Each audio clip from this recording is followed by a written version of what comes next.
Welcome back to the Outball Sports Talk podcast. Joining me as always, Brody Levine, Alex Bonberry, and Big Boots Baby. Today, we're just going to keep a nice, short, weird-ass episode. Don't know why we're all wearing hats, but it's been a minute, so we're just going to talk about last week, our biggest winners and losers.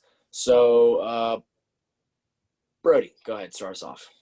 All right, so first I'm going to start with my loser, and I'm going to go with the Indianapolis Colts defense because, you look at the list of guys that were out, list of inactives, 3 of the front 7 in the tackle box were out this week with Denico Autry, Bobby Okereke, and DeForest Buckner. All 3 of them were out this week, and I think it really showed how valuable they are to this defense because, they just got ran all over, especially with their front 4. And as a Colts fan, it was very, very hard to watch. Just every play, Derrick Henry getting the ball up the middle, it was horrible. Having to sit there and watch that game and just see how our edge rush, our pass rush wasn't there. I really feel like we felt the loss of DeForest Buckner the most because, they ran it that way almost the whole game. His backup couldn't stop him. Just was not a good look for the Colts overall. And now for my winner, I'm going to have to go with the Cleveland Browns, even though they only won by 3 to the Jags. And the reason I'm saying the Cleveland Browns is because they're 8-3. I feel like they're kind of slept on. They do have a couple good wins. They did beat the Colts early on. I just think they're a good football team, and I think that they can make some noise in the playoffs. All right, Alex, go ahead. Yeah, I agree with your with the Browns. They are pretty slept on, but they also need a little bit. They need more wins to really prove themselves, big name wins. Going kind of along with your loser, my winner's Derrick Henry. Massive day, 178 yards and 3 touchdowns. He's a running back who's putting himself in the MVP conversation. Definitely not good for any of you Colts fans out there, but I think it shows for the Colts that great defense when everything's together, but you take one piece out, that piece being Buckner, and things go south. But I'm sure they'll figure it out come playoff time.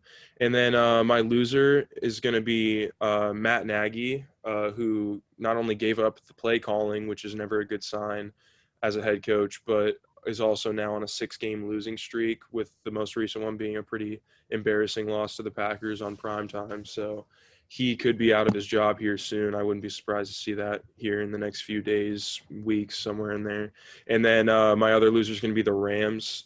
They fell out of first place due to a game that was not only a must-win, but they should have won against a heavily injured San Fran team at home. So not a good showing for the Rams.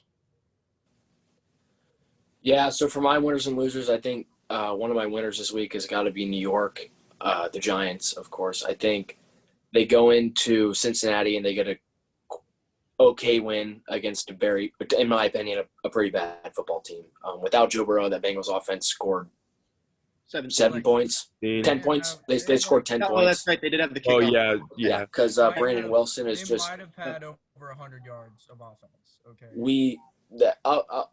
Personally watching the stands, it felt like everyone was just waiting for the next kickoff return because that seemed like the only time we were going to move the ball. We ran a fake punt on our own 10-yard line and barely got it when we could have ran that same play multiple other times deeper on the field that could have gotten us better field position. We ended up throwing a pick on that same drive that the Bengals ran that fake punt. But it does, correct me if I'm wrong, put the Giants at first place in the NFC East. So great job by the Giants eking out that win. Only downside is Daniel Jones does go down with what appears to be a hamstring issue, right? Hamstring? Yeah, minor hamstring, yeah. I was geeking when Colt McCoy came into the game because I had seen him play since he played for the Browns in 2012. So that was pretty cool to be able to say that. Texas, he was a god. I do actually really like Colt McCoy. Him and Peyton Hillis in that Browns backfield a while ago was something to watch. But for me, I'm going to go with my biggest losers, Matt Patricia. And man got fired, so this man really took the L. I don't think there was anything he could have done differently. That Texans offense just ran through them. Matthew Stafford is the most underrated quarterback in the NFL. Anyone come at me. I think he can throw the ball from all kinds of different angles. Hopefully, I would like to see him on a different team next year. But who knows what the future holds for Matthew Stafford and the entire Lions organization. I think an interim head coach does nothing other than just fill a hole that will be eventually filled later again. They're going to run the same plays. They're going to do the same thing. The Lions would be lucky to maybe break even with 8-8. I don't know. But Matt Patricia, I think he's a good coach. Maybe got caught in the wrong position. Maybe wasn't ready for a head coaching job, but I still think he's a good coach and should deserve a chance somewhere else. Ben, who you got? Got two very big losers here. My first being the entire Broncos organization. Like, holy Christ. Kendall Hitton's playing some quarterback. Yeah, what is happening? Practice squad wide receiver. How can you have such irresponsible members on your team in that the entire quarterback room gets high risk for COVID? Like, you literally just had to wear a mask and would have been fine. Like, you could have played a game. I didn't even realize they had Blake Bortles until this week. Yeah, they have Blake Bortles, Jeff Driscoll, all these other two people who want a shot. They didn't get their shot because they didn't follow the rules, which was just dumb. And then I also want to say the NFL is a flipping butthead for, like, making sure the Ravens got their game postponed because Lamar Jackson had COVID or whatever it was. But the Broncos had to play with literally no active QB on the roster. But that's just my opinion. I mean, Quick. Go ahead, Brody. I mean, here's the thing with that, though, Ben. The Ravens were missing more than just their quarterback. They had a bunch of running backs out. They just reinstated 4 people from the COVID list today. And I'm not saying like it's fair to the Broncos, but I mean, the Broncos were missing one position, which they managed to fill for a game. The Ravens were missing people all over the field, which you can't really play a game if you don't have 11 guys that you can line up on each side.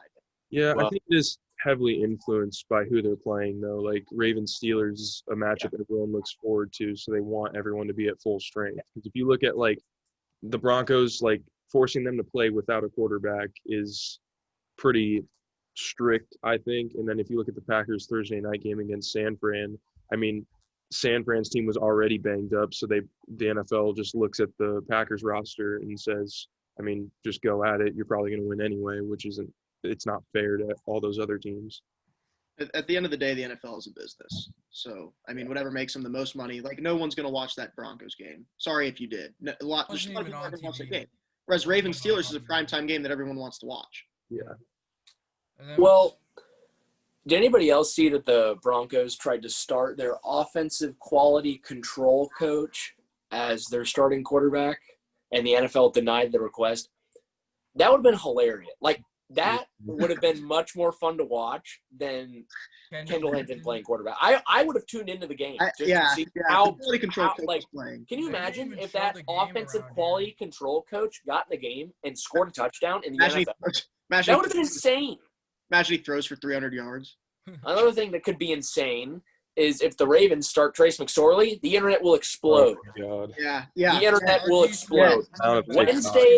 Wednesday midday football. Trace McSorley gets his first start in the NFL. Trace McSorley. People will be canceling their days at that point to watch that game. Have to watch the GOAT because of TikTok. Because of TikTok, that game is going to blow up if Lamar doesn't play.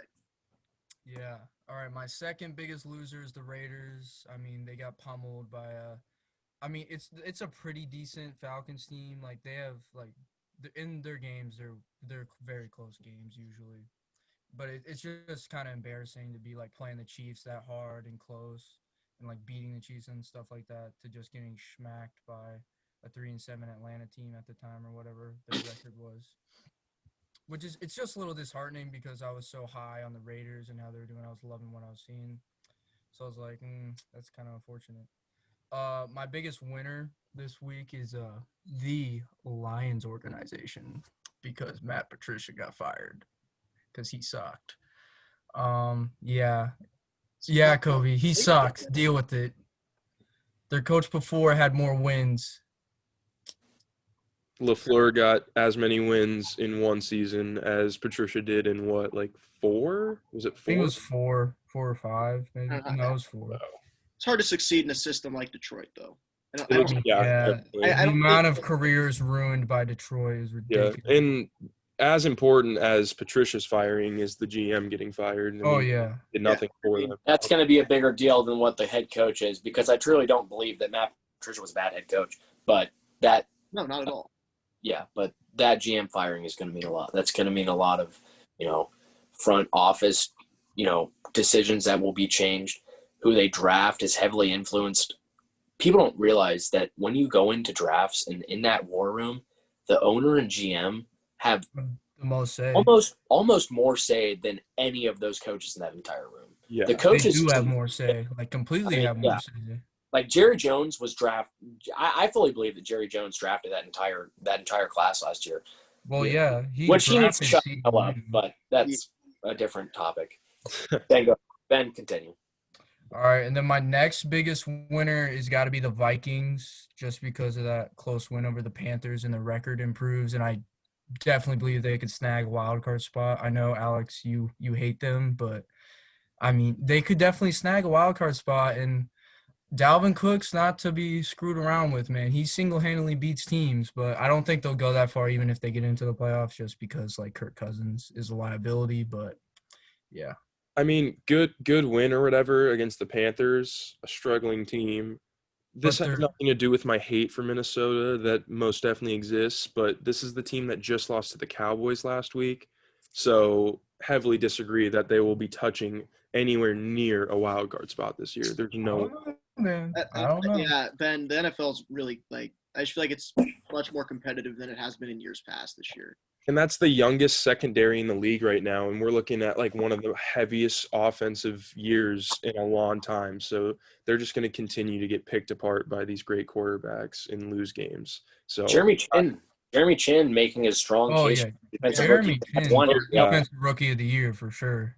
Yeah, whether you look at it by like how they play or stats, both of them were covered in that game by Jeremy Chin. So he definitely jumped up a little bit there. I mean, Alex, Aaron Rodgers picked apart the Vikings, but y'all still lost because of Dalvin Cook. Well, I mean, you look at the defense. What do you expect? I mean, we put up 31 points on the Colts. In most cases, that's a win. But I mean, you always gotta keep a slot for our defense to give up 1 million points to just. Aaron Rodgers can't stop Dalvin Cook, Ben. So I don't know. I mean, why doesn't he suit up at linebacker? I mean, if he wants to put on a neck roll and get in at middle linebacker, he'll do more than Christian Kirksey's doing. So, dude, that's so funny how players like would be a quarterback and then they play like safety back in like the 30s. All while being today. Some yard type stuff. All right, Brody, do you have any Brody bombs before we conclude our short but sweet segment today? I mean, the only one that's really sticking out to me, actually, there's two. I mean, and one of them's not really much of a Brody bomb, but this guy for Buffalo, I don't even remember his name. Like I feel bad. I don't remember his name. Dude, Jarrett Patterson, bro. You disrespected this Jarrett man. Patterson. Yeah, dude went like what, 400 some yards, 8 touchdowns. 408 yards, 800 TDs, bro. Yeah, so that's the first one, and then for number 2, we've got to go with the Heisman. Unfortunate case of the Houston Texans here with Will Fuller and Bradley Roby. Jeez. Both going out with 6-game suspensions because of illegal substance. Did they have the same doctor? I think so because Will Fuller said that it was something that his doctor gave him. Yeah. And for me, see, stuff like that, it's very easy for players to go and blame team doctors. And I see kind of right through that. And a lot of fans do too. It wasn't the team doctor, though. It was it wasn't the team doctor. It was a personal doctor. But, athletes see the same doctors. It wasn't until other people on the Texans on the same team came out and said that they were also getting shut down or getting banned. They got suspended. It was only 6 games, so it wasn't anything. It might have been. It probably was just roids. It wasn't anything. Will Fuller's out for the year and then a game next year, right? Yeah, because 6 games. But I mean, that's pretty minor for a PED violation. I mean, it was kind of the same. Well, Josh Gordon's out every year because of marijuana, which is just ridiculous. But it's whatever. Yeah, why are we? Why are we still suspending? Yeah, why are they still suspending for marijuana? But at the same time, like if you look at him, like how many times are you gonna do this? Like just while send a him to lot the of people Broncos and make agree it. with the ruling on that, you have to learn from your mistakes at some point. Well, here was the thing. Because I'm a heavy listener of the Pat McAfee show, and there was one episode because Pat McAfee was in the drug thing at one point. 'Cause he tested for weed. He was involved with this, and he was talking Everybody about does weed in the NFL. exactly. Well, he was talking about like once they get caught, they pop positive. They get random tests at random times. Like he was talking like 3 a.m. He got a phone call. He's like, "Hey, you got to come in and test right now." Like they owned him basically for like a year, 2 years, and he just would get tested randomly, and he didn't know when. So it would be like every other day or 2 months will go by, and then automatically he gets tested again. So I don't really think I don't think you can really blame Josh Gordon at all. Yeah, we saw a similar situation. I'm not sure if it was last year or a couple years ago with Julian Edelman, where his doctor was prescribing him some sort of medication that was also under the league's PED list. But like I said, I didn't really believe it until I saw other players also getting suspended. It sucks for them, but at least we all know that they're being truthful and they weren't just straight up taking voids.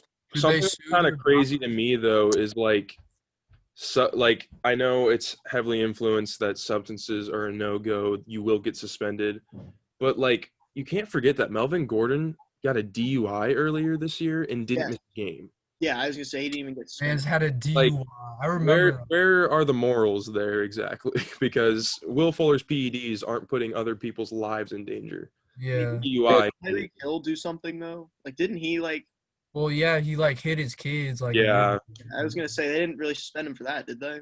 Well, I think basically it went to court and the charges were dropped or whatever. I'm pretty sure is what happened. He was disappointed with kids. Ray Lewis straight up killed a dude. But Two dudes. He killed 2 dudes. I mean, Mans went to murder trial. Didn't miss Man of God. I think marijuana like being a bannable substance in the NFL right now. Like I just feel like, especially with like it being legal in Colorado and California, Oregon. or like especially California where there's 3-4 NFL teams. Like I really just like I don't see any reason. Dude, all the crackheads are about to be going up and playing in Seattle. Yeah. Oh. Jeez, Yeah. bro. Thank Thank God Portland doesn't have a team. It would be so buns. They would all come to practice and games high off of on like acid trips. They take the team bus from Oregon to Seattle and just You're undefeated. Portland crackheads. Bobby Wagner with the Tasmanian devil tackle, foaming at the mouth. Mans is injecting rabies in himself. Well, if anyone else has any headlines, popular opinions, unpopular opinions, anything else, we don't even know what's going on anymore. Everyone good? Said their piece? Yeah, I'm good. All right. Well, thank you guys as always for watching. Thank you so much for the support. We really appreciate everything you guys can do. Like, subscribe, all that. Make sure you guys hit us up on Twitter, talk_odd. And at the Instagram at oddball_sports talk. Give us a follow. Shout us out. Yes. Huge thanks to Zim Huday once again for last week's show. That was an incredible experience. We're super thankful. We're trying to get more guests on the show for you guys. Anyone who actually listens to this.